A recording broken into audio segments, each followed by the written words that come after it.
Armsad sõbrad, kätte on jõudnud viimane pühapäev enne paastuaega. Juba 3 päeva pärast, tuhkapäeval, algab suur paast ja see tähendab, et täna, sellel viimasel pühapäeval enne paastuaega, on paslik mõelda sellele, mida see meid ees ootav suur paastuaeg tähendab. Kõigepealt muidugi tähendabki see seda, mida selle nimi ütleb. Me oleme kutsutud millestki loobuma. Miks? Sellepärast, et me mõistame, et meie elus ei pruugi alati olla kõik asjad päris õiges järjekorras. Me peame vaatama enda sisse, me peame vaatama selle peale, mida Jumal meile oma sõnas ütleb selle kohta, mis on meie jaoks kõige tähtsam, ning me peame paluma Jumalalt abi selleks, et me võiksime oma elus asjad õigesse järjekorda seada. Muidugi mitte meie oma jõust, vaid Jumala armu abiga. Muidugi mitte selleks, et seeläbi Jumalalt midagi nii-öelda ära teenida, vaid selleks, et meie elu võiks olla vastavuses meie usuga. Ja mida meie usk meile ütleb?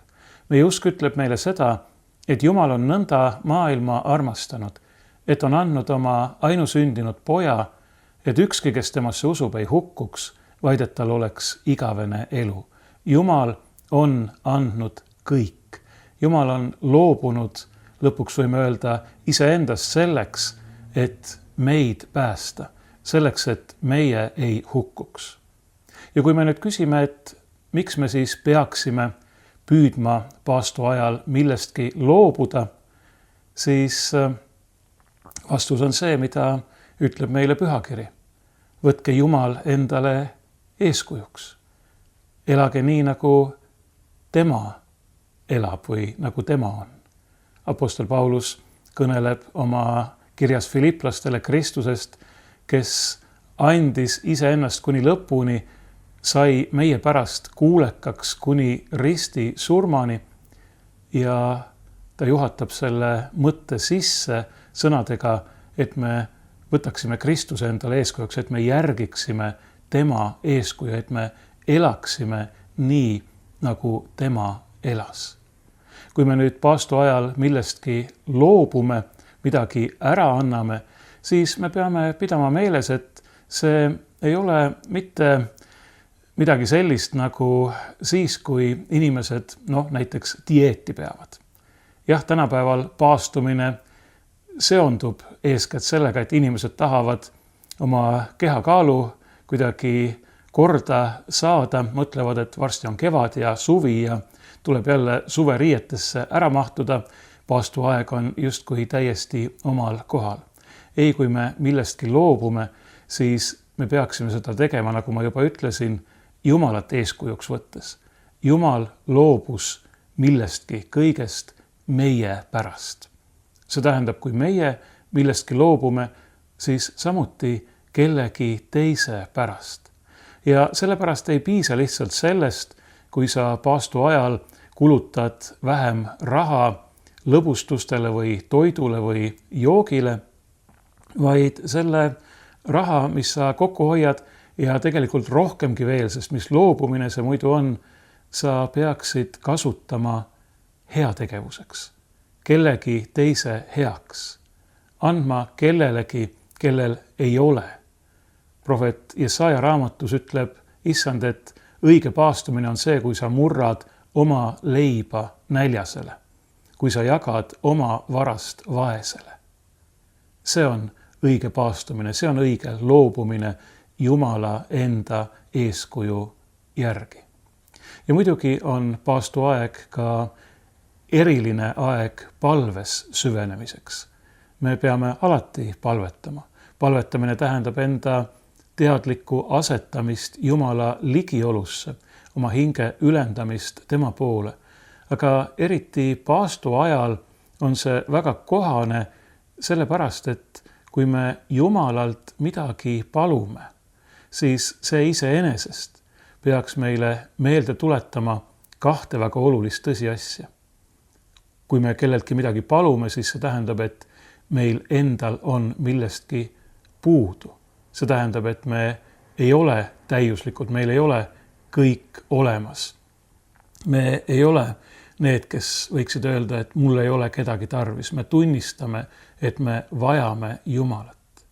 Aga teiseks peaks see meile meelde tuletama ka seda, et meie kõrval on palju neid, keda, nagu ma juba enne ütlesin, meie saame millegagi aidata. Kuidas me saame Jumalalt midagi puhta südamega paluda, kui me ise ei ole valmis kuulma nende inimeste palveid, kes millegagi meie poole pöörduvad. Kui me ei ole valmis nägema ja mõistma nende inimeste vajadusi, kes on meie kõrval ja neile sellest, mis meil endal on, jagama. Kõik need asjad kuuluvad kokku. Jeesus räägib mäejutluses nendest 3 vagast, heast teost, palvetamisest, paastumisest ja armuandide jagamisest. Ja ta ei ütle, et neid ei peaks tegema, vaid ta ütleb, et neid tuleb teha siira ja puhta südamega, ilma silma kirjatsemiseta ja ilma omakasu püüdlikkuseta. Ja see tähendab, et paastuaja üheks eesmärgiks ongi vabastada meid nii palju kui võimalik omakasu püüdlikkusest, isekusest, silmakirjalikkusest. Paastuaeg on väga hea aeg, väga hea meeldetuletus meile igal aastal.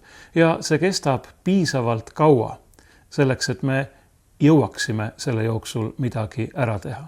Nagu ma ütlesin, mitte niivõrd oma enda jõust kui Jumala armu abiga ennast tema kätte usaldades ja just sellest kõneleb meile ka meie tänane epistel.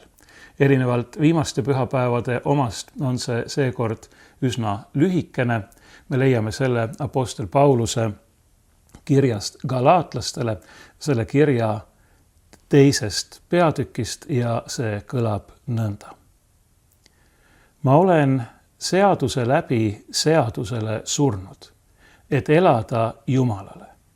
Ma olen ühes Kristusega risti löödud. Nüüd ei ela enam mina, vaid Kristus elab minus. Ja mida ma nüüd elan ihus, seda ma elan usus Jumala pojasse, kes mind on armastanud ja on iseenese loovutanud minu eest. Ma ei taha tühistada Jumala armu, sest kui õigus tuleks seaduse läbi, siis tähendaks see, et Kristus on asjatult surnud. Need on väga olulised salmid pühakirjas.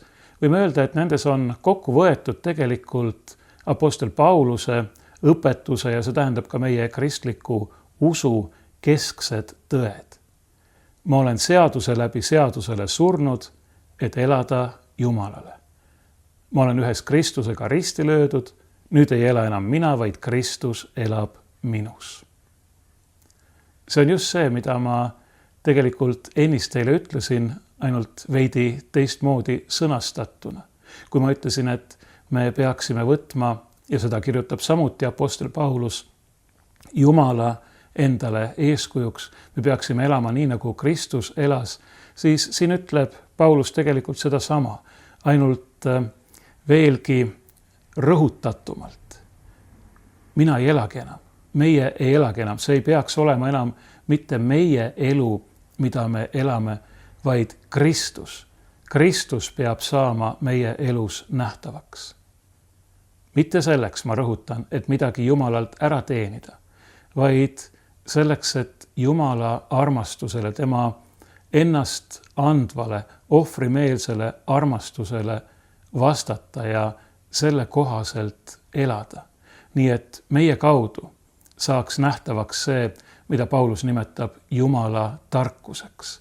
Et meie kaudu saaks nähtavaks lunastus, pühitsus, see õnnistus ja arm, mille kinkimiseks kogu maailmale, kogu inimkonnale Jumal läkitas siia oma poja, kes on meie eest surnud, kes on meid armastanud ja iseennast loovutanud meie eest, selleks, et me ei hukkuks, vaid et me võiksime elada igavesti.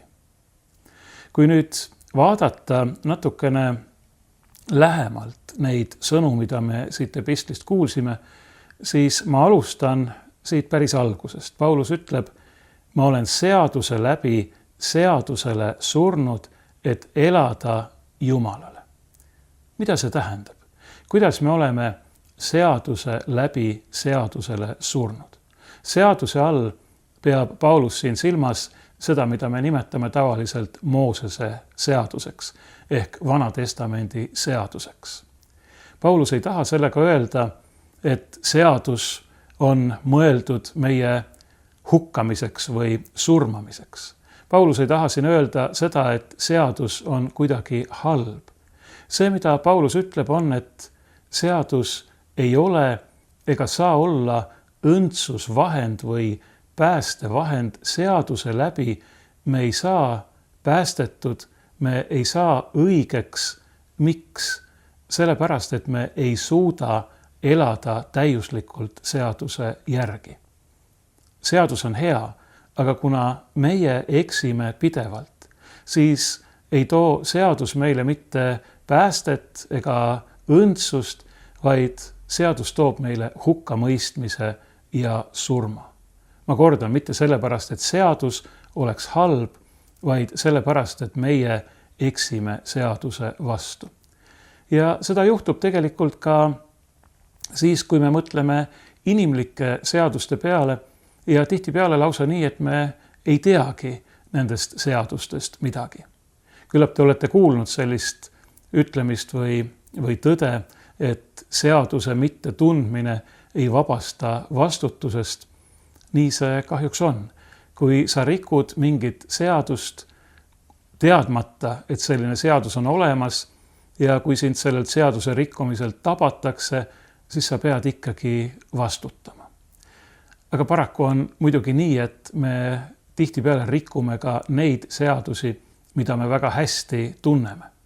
Alates punase tulega üle tee minemisest ja muudest sellistest pisikestest asjadest, kuni kahjuks paljude inimeste puhul ka päris suurte ja raskete asjadeni. Seadus on mõeldud meid aitama, meid juhtima.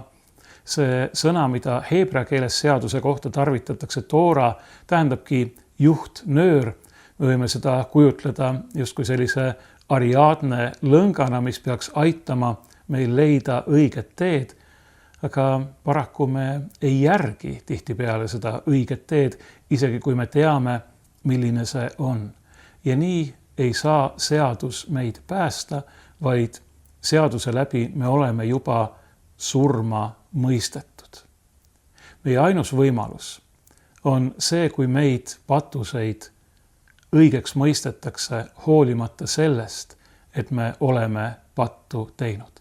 Ja just see on, mida Jumal on meie heaks teinud oma ainusündinud pojas Jeesuses Kristuses.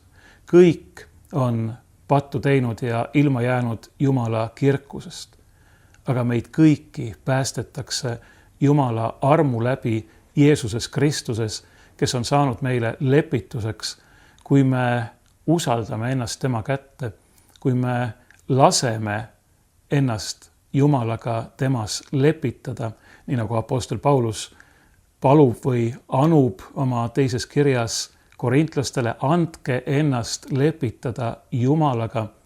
Kui me oleme valmis neelama alla oma uhkuse ja tunnistama, et me oleme armu vajavad patused ning uskuma, et Jumal tõepoolest on meile kinkinud oma armu täiuse, oma ainusündinud pojas Jeesuses Kristuses.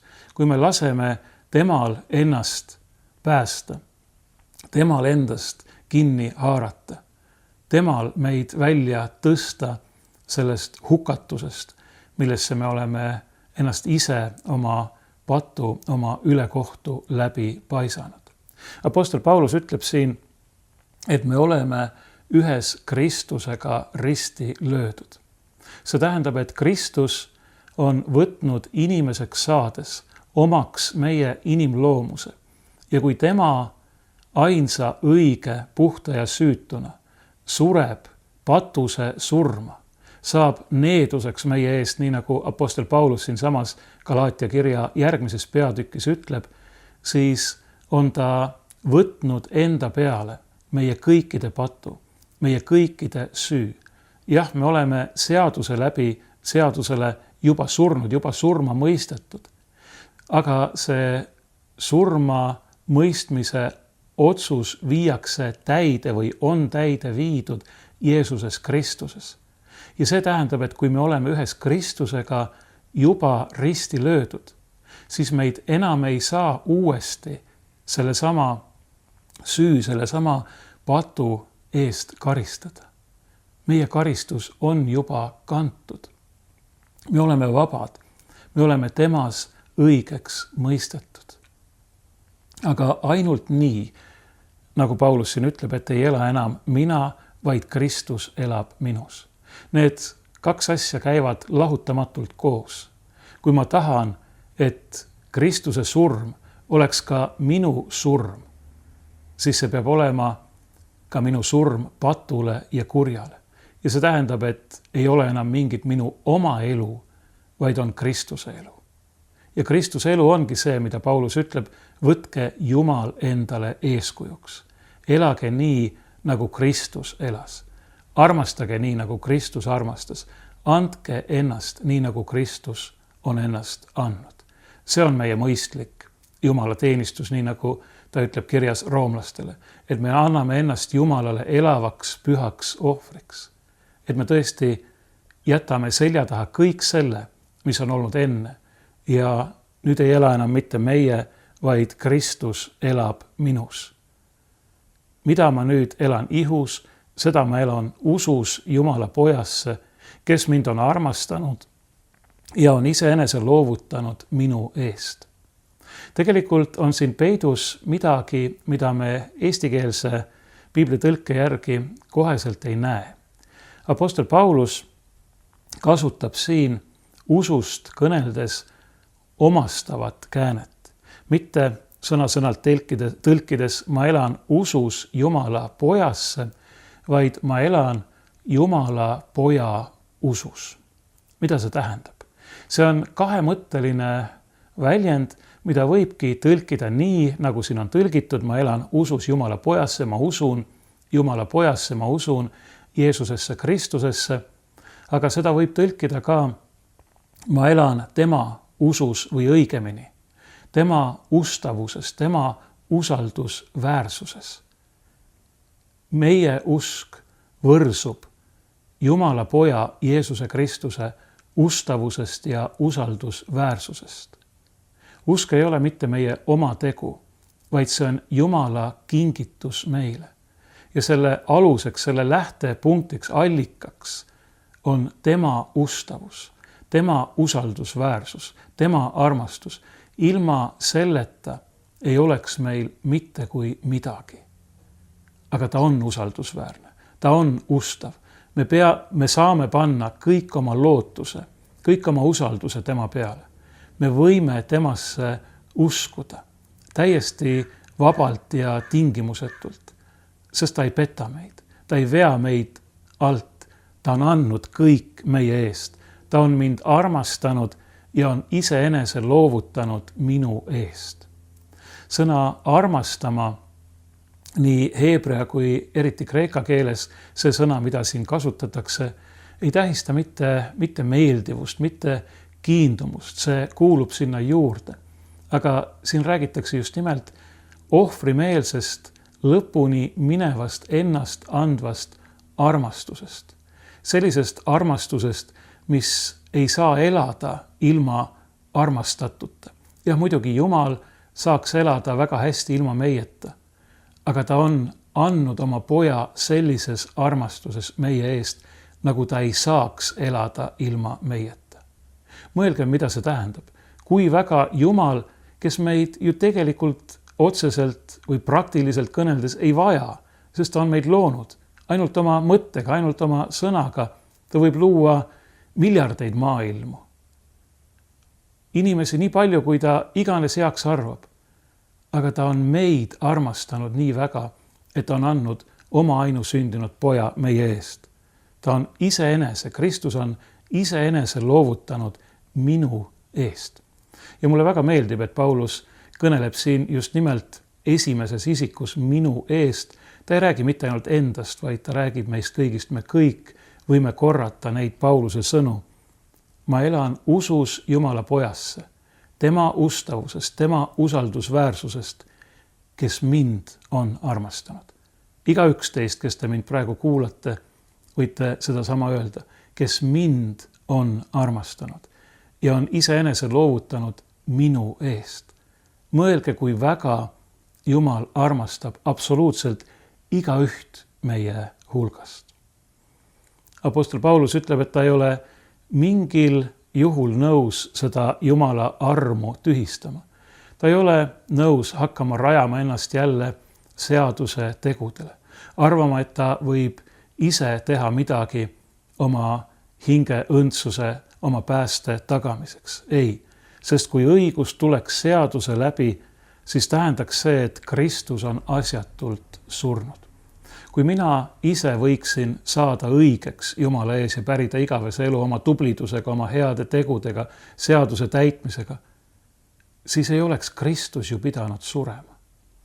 Aga Kristus, kes tuletame meelde, on tõeline Jumal ja tõeline inimene ja see tähendab ka teab kõike, suri meie eest, andis ennast meie eest. See tähendab, et tema teab, et meil ei ole mingit muud võimalust. Kui olla surnud, olla risti löödud koos temaga, et elada igavesti koos temaga. Kristus ei ole asjatult surnud.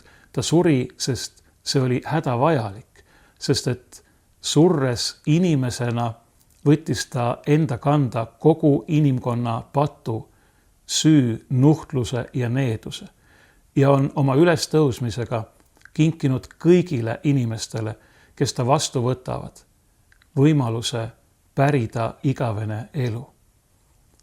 Jumala arm, Jumala armastus on niivõrd imeline ja niivõrd suur ja mõõtmatu. Ta kingib ennast, on kinkinud ja kingib jätkuvalt ennast meile kuni lõpuni. Ta on iseenda loovutanud meie eest. Meil ei ole midagi karta, me võime ennast täielikult tema kätte usaldada, temast kinni hoida, aga nagu ma ennist ütlesin, see tähendab ka, et me peame võtma oma kindlaks otsuseks, teda kõiges ja kõikjal järgida, teda endale eeskujuks võtta ja selle eeskuju järgi käia.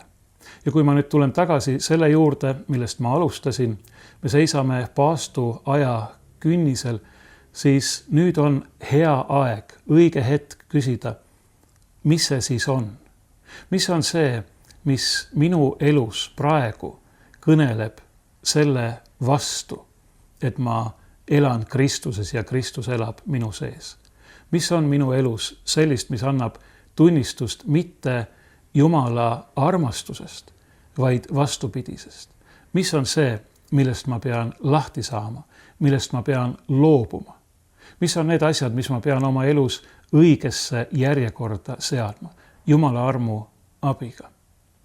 Ja muidugi ka, mis on see, mida mina saan jagada neile, kes on minu kõrval Jumala enda eeskuju järgides.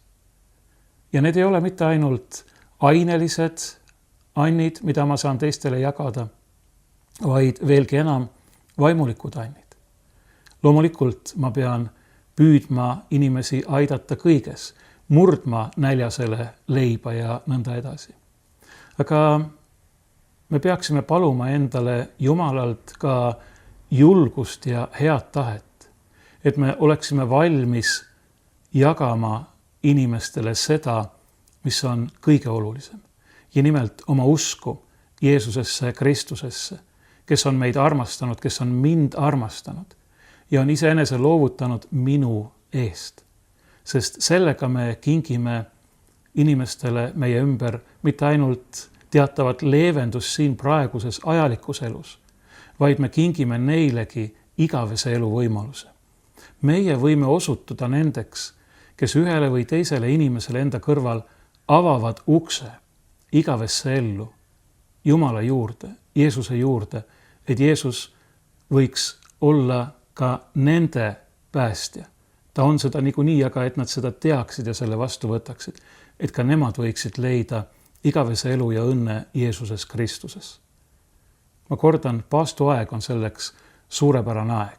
See ei tähenda, et me ei peaks kõike seda tegema ka muudel aegadel, aga paastuaeg tuletab seda meile meelde. Seda, kes me oleme, seda, mis peaks meie elus muutuma, aga veelgi enam seda, kes on Jumal, milline on Jumal, kui väga ta on meid armastanud ja mida kõike on ta meie heaks teinud. Alates meie loomisest kuni meie lunastamiseni, kuni selleni, et ta on kinkinud meile tõesti uue elu Jeesuses Kristuses, elu, mis ulatub siit ajast igavikku.